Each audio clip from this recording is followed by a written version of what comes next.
jungle. नमस्कार दोस्तों, मैं मुकेश मेहरा। स्वागत है आप सभी का हमारे YouTube चैनल हिंदुस्तान स्पेशल पर। देश विदेश से जुड़ी खबरें जानने के लिए हमारे साथ बने रहे अंत तक। अशोक गहलोत या सचिन पायलट, विधानसभा में किसका पलड़ा भारी, जाने पूरा नंबर गेम।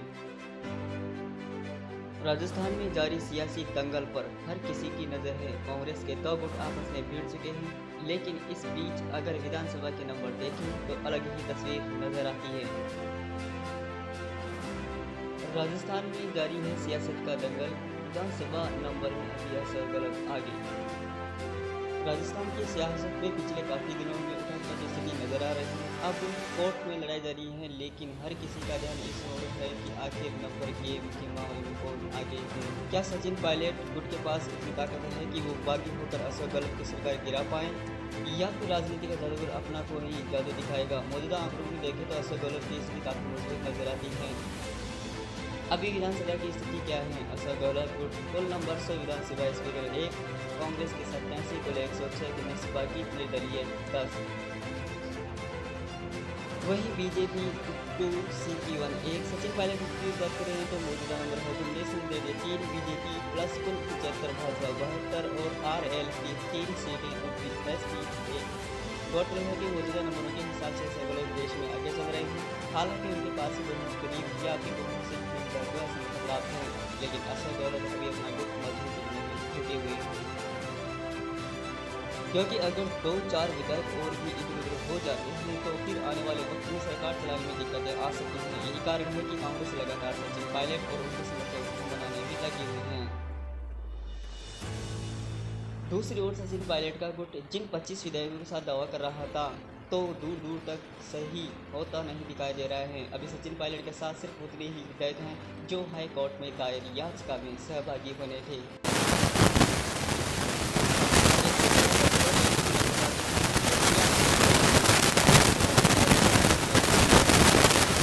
बरकरार है। अगर नंबरों को देखें तो ऐसा मुश्किल लगता है, लेकिन अगर सचिन पायलट अशोक गहलोत के गुट से और नंबरों को जुटाने में असफल होते हैं तो बाजी पलट भी सकती है। जहाँ दोस्तों, अब हम बात करेंगे लॉकडाउन की। तो देश में फिर से लौट रहा है लॉकडाउन। आज से इन शहरों में लागू होंगी पाबंदियाँ। जी हाँ दोस्तों, कई देश में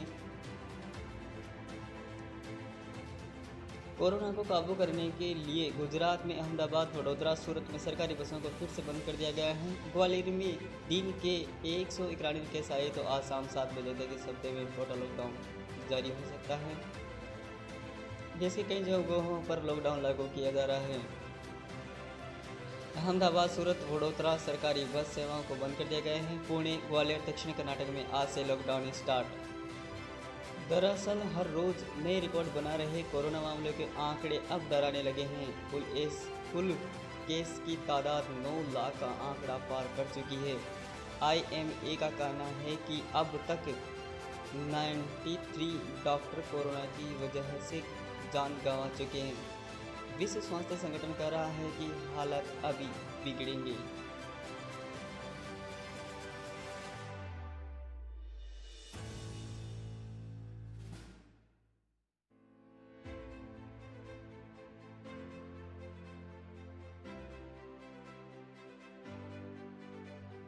ऐसे में सवाल ये है कि क्या अनलॉक के हालात बिगड़ रहे हैं? क्या फिर से सख्ती की जरूरत महसूस की जाने लगी है? कई राज्यों ने मंगलवार को फिर से लॉकडाउन के जो फैसले लिए, उससे तो यही लगता है कि लॉकडाउन की दरअसल छूटों में कोरोना का फेर पसारने में काफ़ी मदद मिल रही है। तो दोस्तों, अब हम बात करने जा रहे हैं चाइना के ऐप टिकटॉक की। चीन से पूरी तरह नाता तोड़ने की तैयारी में टिकटॉक अब देश में बना सकती है हेडक्वार्टर्स।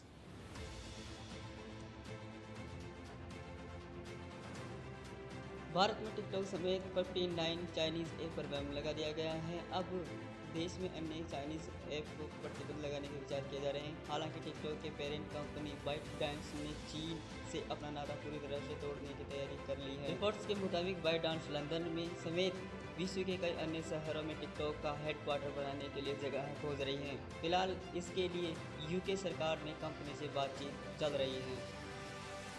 सूत्रों के मुताबिक कंपनी अमेरिका के कैलिफोर्निया में बहुत ज़्यादा संख्या में लोगों को नौकरी पर रख रही है। सूत्रों का कहना है कि कंपनी पिछले कई सप्ताह में अमेरिका पर फोकस कर रही है। इसके अलावा वॉल्ट डिज्नी के पूर्व को एग्जीक्यूटिव केविन मेयर को कंपनी का सीईओ बनाया गया है। अब खुलेंगे विकास दुबे की काली कमाई के राज। जय वाजपेयी को कानपुर पुलिस ने किया गिरफ्तार। कानपुर शूट आउट केस में मुख्य आरोपी गैंगस्टर विकास दुबे के करीबी जयकांत वाजपेयी और उनके साथी प्रशांत शुक्ला को गिरफ्तार कर लिया गया है।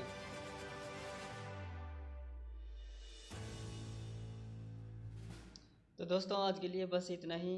मिलते हैं फिर से अगले वीडियो में ऐसी ही सनसनी खबरों के साथ। तब तक के लिए हमें इजाज़त। नमस्कार, जय हिंद।